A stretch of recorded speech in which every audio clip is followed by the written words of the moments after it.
सीता ने सुना दे सवरिया, अरे तू सीता ने सुना सवरिया, ऐसी तान सुना। परस्पर देवो भव।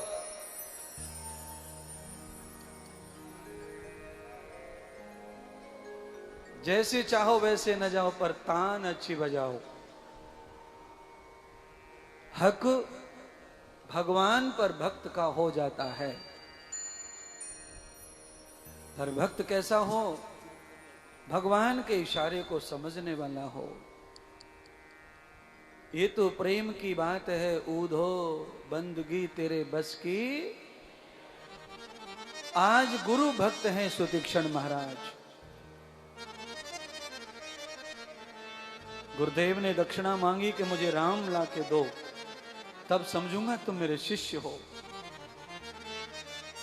श्रवण कुमार ने माता पिता को तीर्थ का दर्शन कराया। हर एक पुत्र का अधिकार है कि वो अपने माता पिता को राम का दर्शन कराए, वैकुंठ का दर्शन कराए, तब ही पुत्र सफल है, तभी पुत्र होना जायज है। अगर ये नहीं तो पुत्र ना जायज है, फिर किसी काम का नहीं है वो। रोटी कपड़ा और मकान दुकान इनको घेरने वाले तो गांव में और काफी है, फिर उसके लिए औलाद पैदा करने की कोई जरूरत नहीं है। हमारे मरने के बाद कौन संभाले को खेत है, कौन संभाले को घर है? अरे तुम मर के तो देखो, ये रोने वाले वही घुस जाएंगे घर में, चिंता मत करो। उसके लिए खुद की औलाद होना जरूरी। खुद की औलाद किस लिए चाहिए? इसीलिए चाहिए कि वो तुमको राम दर्शन तीर्थ दर्शन करा दे। पर बड़ा कठिन है। तीर्थ दर्शन कराने वाली औलादें कुछ दिख नहीं रही यहाँ। बड़े बूढ़े जैसे तैसे अपने प्राण बचा बचू के भाग भूग के आ गए। औलाद तो उसमें भी रुकावट डाल रही है, जाने भी नहीं दे रही और करा भी नहीं रही।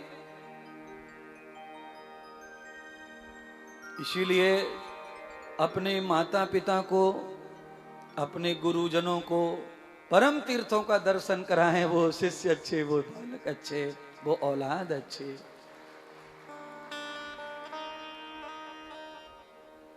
पर आज तक मुझे कोई तीर्थ में नहीं ले गया महाराज। मैं कितनों को ले जा रहा हूं तीर्थों में। मैंने सबरे तीर्थ करा दिए चेलन के हैं। तो इसका मतलब मुझको ही सब बेटा मान लो, अपनी अपनी प्रॉपर्टी दे दो। है बेटे को हक रहे भाई माता पिता की संपत्ति पे। तो जो तुम्हें कुछ करा नहीं रहे तीर्थ वीर्थ, उनमें से कट करो और मेरो नाम चढ़ाओ।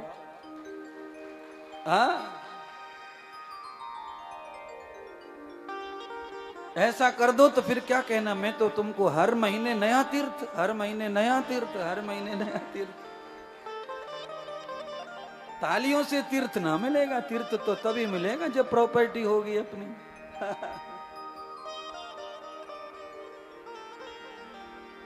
ऐसी तान सुना दे सवरिया, अरे तू ऐसी तान सुना सवरिया, ऐसी तान सुना।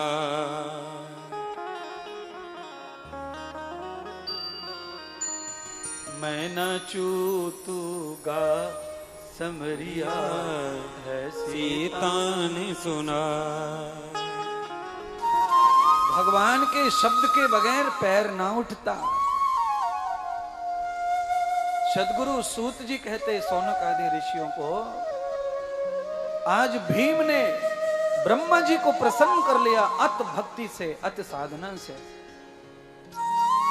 ब्रह्मा जी से वर प्राप्त कर लिया कि मुझे विष्णु ना मार सके, यानी जिसका डर था उसी से।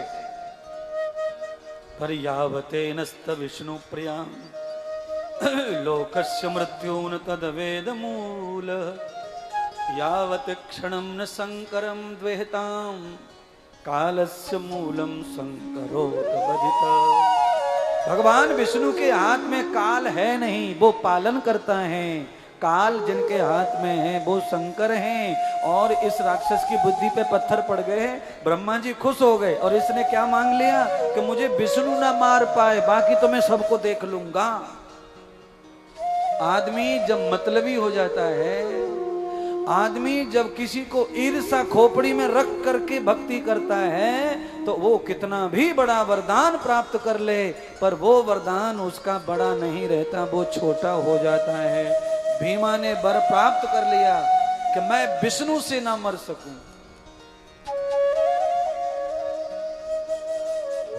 ब्रह्मा जी ने वर दे दिया। ब्रह्मा जी को मालूम था कि मारने का काम विष्णु का है ही नहीं, उनका काम तो पालन करने का है। वो तो पोसते हैं। विष्णु कभी कभी वध कर देते पर किसी को मृत्यु नहीं देते। मृत्यु देने का काम शंकर का है, महादेव रुद्र का है, वो तो महाकाल का काम है। और इसकी बुद्धि में ऐसा कीड़ा प्रतिशोध का, ईर्षा का, कि ब्रह्मा प्रसन्न होके भी ये लाभ नहीं उठा पाया। ईर्षा के चलते केवल इसने विष्णु से ना मरूं ये कह दिया। भगवान ब्रह्मा ने तथास्तु कह दिया। जैसे ही वर प्रदान किया ब्रह्मा जी ने, सबसे पहले इसने अपने राक्षसों का नाश किया। आप ध्यान करना, दुष्ट आदमी, शैतान आदमी सबसे पहले अपनों का नुकसान करता है। इसने पहले राक्षसों को ही सताया। जैसे ही शक्ति लेके पहुंचा, राक्षसों को मारा, कूटा, सारे राक्षस सरेंडर कर दिए, सब समर्पित हो गए। लो महाराज, हमारा राज्य लो, हमारा राज्य लो, हमारे हथियार लो। कुल मिलाकर के राक्षसों का राजा बन गया बहुत जल्दी। लालच बड़ा है, एक राजा बनने से नहीं और बड़ा राजा बनना चाहता है। अब ये मानव समाज को तकलीफ देने लगा। पूरी मानव समाज को इसने तकलीफ दी, और इसने तकलीफ देखते देते क्या ढूंढा, राम भक्त कौन कौन है उनको तकलीफ दी छांट छांट के। जो राम का प्रचार करेगा, जो राम की कथा गाएगा, जो राम का भजन करेगा, मैं उसे शांति और खुशी से नहीं बैठने दूंगा। राक्षस जो बन गया, बुद्धि जो नष्ट कर ली, राक्षसी प्रतिशोध की, ईर्षा की जो बुद्धि होती है भगवान के प्रति या गुरुदेव के प्रति, वो बुद्धि राक्षसी बुद्धि कहलाती है। कोई भी दुनिया का व्यक्ति हो, भगवान के प्रति ऐसा हो जाए, गुरु के प्रति ऐसा हो जाए, गुरु गोविंद दो ही तो हैं, उनके प्रति अगर ईर्षालु बुद्धि हो गई तो बुद्धि राक्षसी है। अब फर्क ये नहीं पड़ता कि आपने जन्म अच्छे घर में अच्छे माता पिता से लिया है तो राक्षस, क्योंकि जन्म जन्म के संस्कार होते हैं, जन्म जन्म का पुण्य पाप होता है। वो कभी पुण्य उदय होता है तो अच्छा बुद्धि काम करती है, पाप उदय होता है तो दुष्ट बुद्धि काम करती है। अच्छा काम करते समय अच्छी सेवा करते हैं, और जब दुष्ट हो जाता है तो दुष्ट काम करते हैं। बुद्धि बदलती रहती है, बुद्धि हमेशा परिवर्तन करती है, नित्य निरंतर पल पल क्षण क्षण बदलती है, कभी एक जैसी नहीं रहती। बुद्धि का यही स्वभाव है। सदगुरु कहने लगे सौनक ऋषि से, आज सुतीक्षण महाराज को इसने बंदी बना लिया और अपनी कारागृह में जेल में डाल दिया सुतीक्षण जी को, कि तूने राम भक्ति करके मेरे पिता को, मेरी माँ के पति को तूने राम से मरवाया। मैं तुझे सजा दूंगा, तुझे जिंदा रख करके तिल तिल मारूंगा, तिल तिल मारूंगा, तुझे भूखा मारूंगा, प्यासा मारूंगा, पिटाई करके मारूंगा। ऐसी सजा दूंगा तुझे कि तुझे देखकर दुनिया में कोई राम की भक्ति ना करे।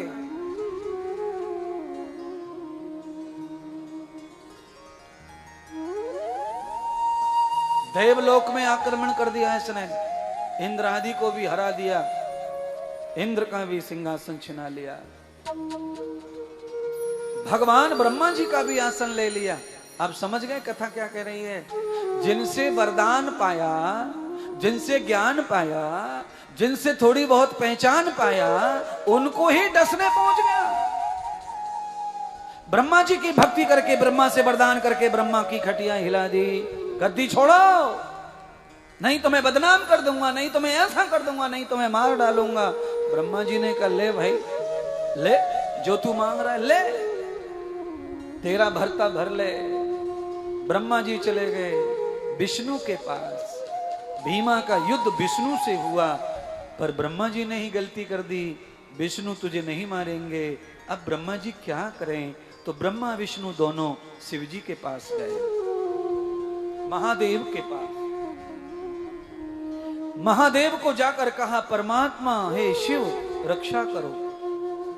पाताल से लेकर पृथ्वी लोक से लेकर समस्त लोग दुहित हो रहे हैं। राक्षस ने सबको कष्ट में डाल दिया है। देवता अपने घर रह नहीं सकते, ब्रह्मा अपने ब्रह्मलोक में नहीं रह सकते, सब त्राही त्राही कर दिया उसने। ब्रह्मा जी के वरदान से आज ब्रह्मा जी पछता रहे हैं कि मैंने ये प्यार क्यों दिया, ये दुलार क्यों दिया। भगवान शिव जी ने कहा, मैं कैसे मारूं भीमा को, मेरा तो कुछ बिगाड़ा नहीं उसने, और जब तक वो मेरा कुछ बिगाड़ेगा नहीं मैं नहीं मार सकता उसको। आप जानते हैं मैं न्यायकारी हूं, दयालु हूं, और आप सब देवता न्यायकारी दयालु हैं। आप अनायास कैसे किसी को दंड देंगे? मेरा नहीं उसने कुछ पाप किया है, इसलिए हे नारायण मुझे माफ करना। पर हाँ, जिस दिन वो मेरा पाप कर देगा, अपराध कर देगा, उसी दिन उसका अंत कर दूंगा। तो विष्णु कहने लगे, शिव कोई मार्ग बताओ जिससे उस दुष्ट का खात्मा हो। तो भगवान शिव ने कहा कि इंद्र को बुलाओ, इंद्र मायावी हैं, और कैलाश की ये मिट्टी भेजो इंद्र के हाथों से। और इंद्र माया का रूप बना करके सुतीक्षण से जेल में मिलने के लिए जाए और वहां जाकर ये मिट्टी दे के आए और कहे कि श्रावण का महीना शुरू होने वाला है, श्रावण के महीने में जेल में पड़े पड़े क्या है, भगवान शिव के कैलाश की मिट्टी से शिवलिंग बनाओ। सुतीक्षण महाराज जब शिवलिंग बनाने शुरू कर देंगे तो उनका जाग जाएगा पुण्य, और उसी समय पाप जाग जाएगा भीमा का। इंद्र मायावी रूप बनाकर आए, भीमा की जेल में आकर के सुतीक्षण से मिले और मिट्टी दान की सारा दृष्टांत बताया कि ये मिट्टी कैलाश से लाया हूं, भगवान ब्रह्मा विष्णु महेश ने भेजी है, ये भीमा को नाश करना है भीमा का। तो आप ऐसा कीजिए कि इस मिट्टी से शिवलिंग बना करके अर्चन करो। जेल में बैठे बैठे सामान की जरूरत नहीं है तुमको, खाली शिवलिंग बनाओ, ओम नमः शिवाय बोल के कोने में रखते जाओ रखते जाओ रखते जाओ, अर्चन हो गया।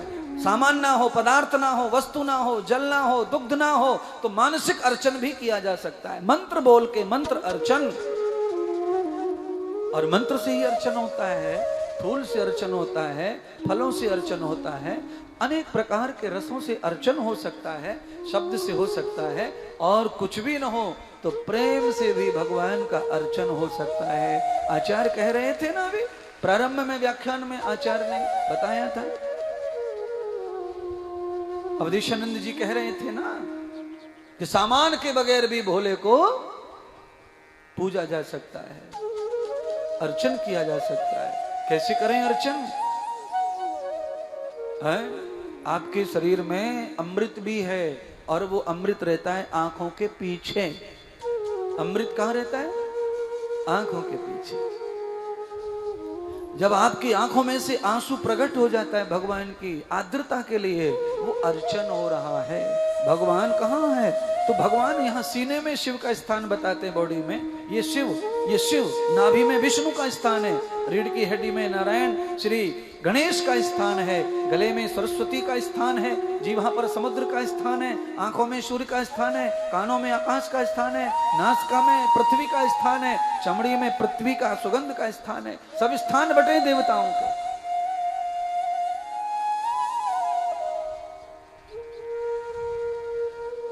ऐसा भी अर्चन कर सकते हैं। भीमा को पता चला कि जेल में षड्यंत्र हो रहा है कैदियों में। सुतीक्षण नाम का कैदी न जाने गोल गोल गोल गोल क्या बना रहा है, पापी आत्मा है ना, तो उसको अपनी जैसी खोपड़ी दौड़ रही है। सुतीक्षण को जब शिवलिंग बनाते देखा तो भीमा के मन में पैदा हो गया कि बम बना रहा है हमारे राज्य को उड़ाने के लिए। भीमा दौड़ा और जेल के दरवाजे खोलकर भीमा ने सुतीक्षण में लात मारी, और एक लात शिवलिंग में मारी। तो तब भगवान शंकर, जैसे ही शिवलिंग में लात मारी है, भगवान शंकर का सिंहासन हिल गया। वैसे तो मिट्टी है, पर मिट्टी वो तब तक है जब वो परात में रखी थी, जब उसका आकार भक्त ने लिंग रूप में बना दिया तो अब वो मिट्टी नहीं है, उसमें रूप दिख रहा है हर आदमी को। आप बना लेना मिट्टी से आज शाम को, जब तक वो मिट्टी हाथ में मिट्टी दिखेगी, और जब आप उसका रूप बना देंगे तो फिर वो मिट्टी ना दिखेगी। अंधे से अंधे आदमी को लाके हाथ में पकड़ा के चेक करके बता देगा ये क्या है। रूप से नजर आता है परमात्मा।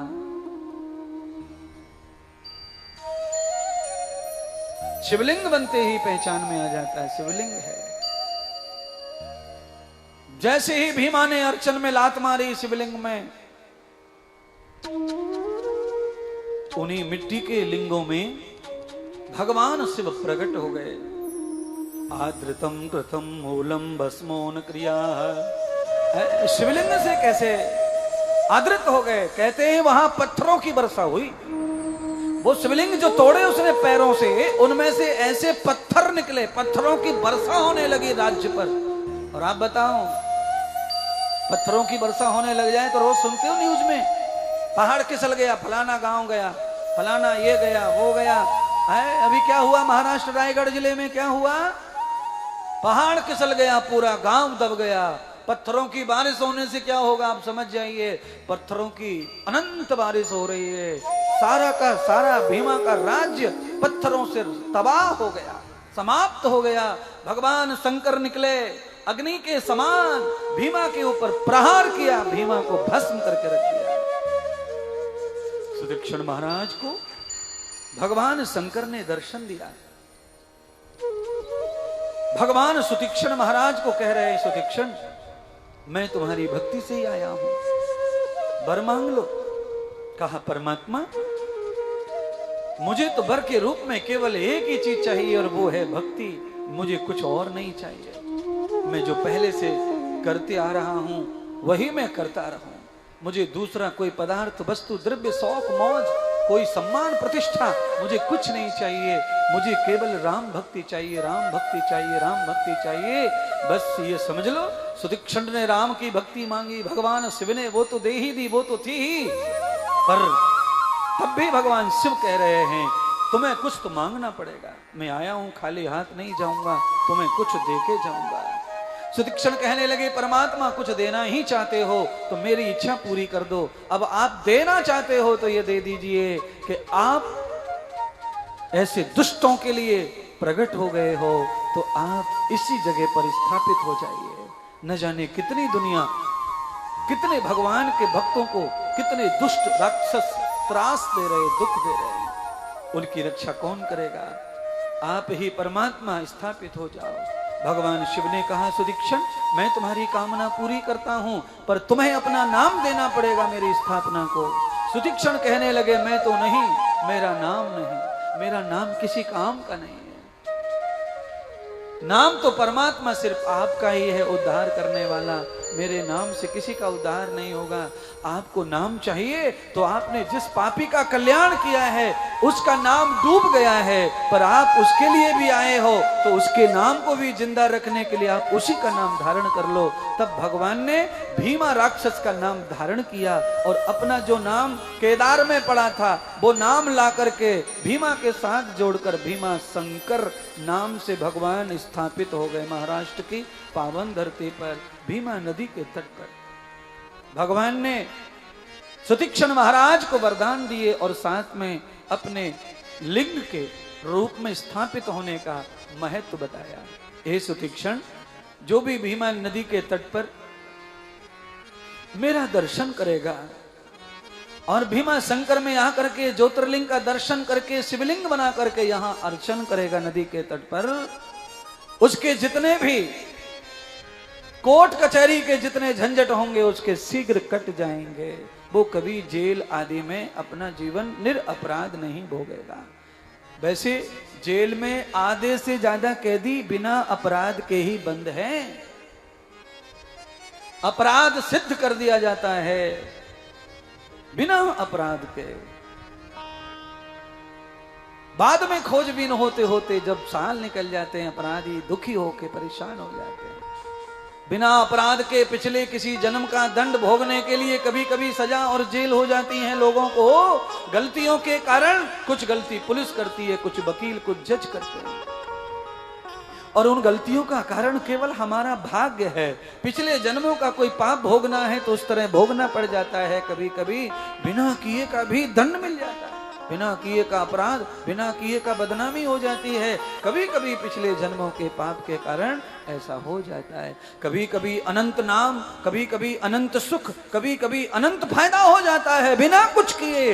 ये पिछले जन्मों का कोई पुण्य प्रताप जाग जाता है तो फायदा भी हो जाता है, नाम भी हो जाता है, सम्मान भी हो जाता है, नुकसान भी हो जाता है, अपमान भी हो जाता है, घाटा भी पड़ जाता है, बेइज्जती हो जाती है, बदनामी हो जाती है।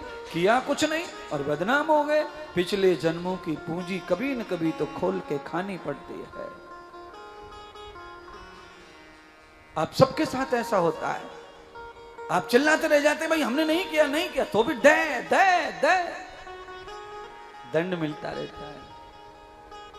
किए की सजा मिलती है, पर यह ध्यान रखना है अकर्मण्यता की सजा ये नहीं है, पर किस जन्म का है, कब का है, ये कोई नहीं जानता है।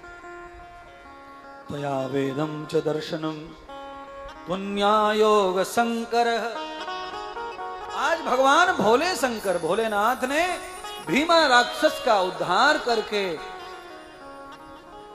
सारे के सारे राम भक्तों की रक्षा के लिए भीमा शंकर ज्योतिर्लिंग के रूप में स्वयं भगवान स्थापित हो गए और राम भक्त सुतीक्षण का जगत कल्याण हुआ। आपको पता है, राम की भक्ति के लिए ही सुतीक्षण जेल में पड़े रहे। राम जी का मंदिर बनाने के लिए भी हजारों लोगों को जेल भोगनी पड़ी है, हिंदुओं को मारा है बिना कुछ पाप किए। केवल राम की भक्ति के लिए कितने लोगों को कितने दिनों तक जेल में रहना पड़ा है, कितने नेताओं को, कितने भक्तों को। पर भक्त भगवान के लिए, धर्म के लिए, अपनी संस्कृति, अपनी सिस्टम, अपनी जिंदगी को बचाने के लिए ये सारी चीजें हमारे लिए कुछ नहीं है। इन सबको भी हम भोगें, पर हमारा देश, हमारा समाज, हमारी संस्कृति, हमारा सनातन, हमारे चिन्ह बचने चाहिए। आताताइयों से हमेशा लड़ने का हमने साहस किया है और ऐसे ही हम लड़ते लड़ते साहस से सनातन की रक्षा करते करते समाज को, संस्कृति को बचाने के लिए हम ऐसी कुर्बानियां, ऐसे संकट जीवन में भोगते रहेंगे। और बलिदानी लोग आते रहते हैं और कर्म करते रहते हैं। महाराज सुतीक्षण महाराज कौन है? प्रेमी है राम जी के। सुतीक्षण राम जी को जानते तक नहीं है। गुरु जी ने जनवाया, राम जी से प्यार हो गया गुरु के कहने से। यही तो है गुरु महिमा है। इस दुनिया में यही सबसे बड़ी महिमा है सनातन की, जो देखा नहीं उससे प्यार हो जाता है। बोलो, आप में से कौन सा माई का लाल है जो तुमने राम को देखा है, किशन को देखा है, शिव जी को देखा है? अंदर मंदिरों में भले ही भटकते रहे ना, कुछ ना देखा है? बताओ, शिव जी सोने के होते हैं? नहीं होते। पारस के होते? नहीं होते। पर हम तो बना रहे हैं ना मंदिर बहुत सारे, सोने के, पारस के, इसके उसके। किसी ने देखा नहीं है पर प्यार हो जाता है प्रभु से। किसकी बदौलत? गुरु की बदौलत। हम गुरु के वचन पर भरोसा कर लेते हैं तो प्रभु से प्रेम पैदा हो जाता है, लगाव पैदा हो जाता है, निष्ठा पैदा हो जाती है। इस दुनिया में तो आंखों से देख के भी प्यार नहीं होता है, नफरत आ जाती है। और यहां बिना देखे प्यार हो रहा है भगवान से सब दुनिया को। और ये ऐसे नहीं हो रहा है, कुछ लोगों को थोड़ा मतलब के लिए, स्वार्थ के लिए, दुख के लिए। दुख में आदमी इसको सबको ट्राई करता है, कहीं सुख नहीं है तो हार के थक के फिर वो ये ढूंढता है कि भैया सब भगवान भगवान कर रहे हैं, चलो अपन भी कर लें भगवान भगवान। चलो चलो चलो चलो चलो चलो हरिद्वार, वहीं करया में 9-10 दिन हर हर गंगे, हर हर महादेव, हर हर गंगे, हर हर महादेव। कुछ तो कुछ होगा, कुछ तो कुछ होगा। होता है कुछ न कुछ करने से, कुछ न कुछ होता है। ऐसा नहीं होता है, हो जाएगा। आपको ये सब सौभाग्य प्राप्त हो जाए, चाहे यहाँ किसी भी मतलब के लिए पूज रहे गंगा, आपका मतलब सिद्ध हो, आपकी सफल हो, आपकी श्रद्धा बढ़े और मतलब सिद्ध होता है ना, तो आदमी का प्यार बढ़ता है भगवान से, श्रद्धा बढ़ती है। आपका मतलब पूरा ना हो तो श्रद्धा घटती घटते घटते घटते इतनी घट जाएगी कि फिर आप इतकू ना देखेंगे, फिर आप बितकू देखेंगे। कितकू, इतकू, बितकू। फिर आप इधर ना देखेंगे, फिर आप उधर देखेंगे। चलो कोई चमत्कारी बाबा देख ले, कोई चमत्कारी पंडित जी ढूंढ लो, है ये बाबा तो ज्ञान और गुण देता, संस्कार देता, ये तो जीवन सिखाता, यहां तो ज्यादा लाभ नहीं है। अब चमत्कारी बाबा देख लो, कोई चुर्र ऐसा कोई बाबा मिल जावे कि हो एक बार यूं गर्दन को हिलावे, चिड़िया की तरह नहा करके फड़फड़ावे, ऐसा हु हा हा करे और बस हमारा काम हो जावे। है चिड़िया जब भीग जाती है ना, कौआ भीग जाए, कबूतर भीग जाए तो वो ऐसे करे, तो ये कुछ कबूतर टाइप के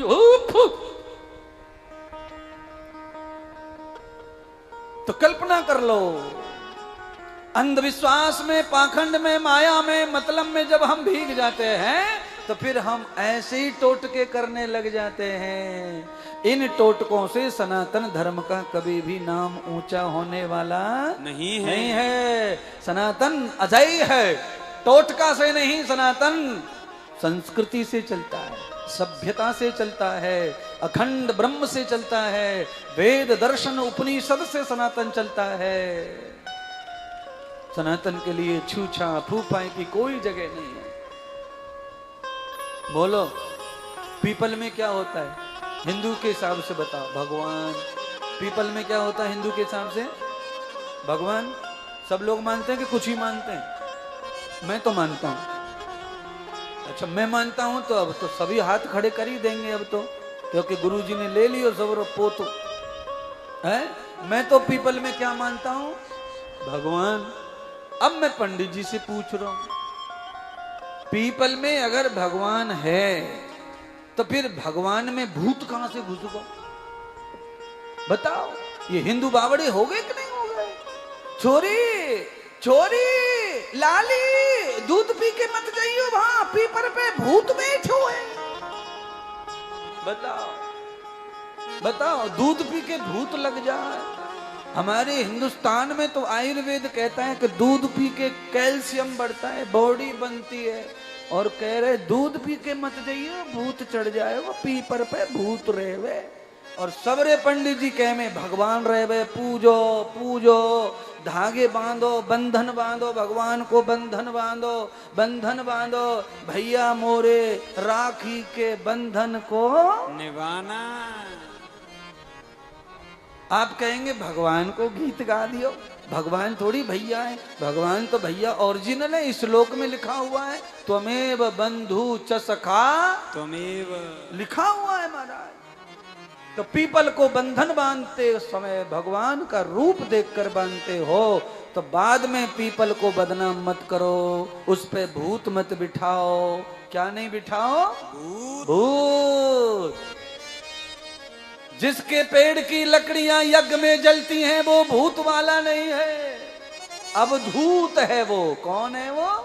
अवधूत। दिगंबरा दिगंबरा श्री पाद वल्लभ, वो भगवान विष्णु है, शिव है, ब्रह्मा है, तीनों रूप हैं पीपल में। चलिए भीमा शंकर महादेव को प्रणाम कर लें और अब आरती कर लें।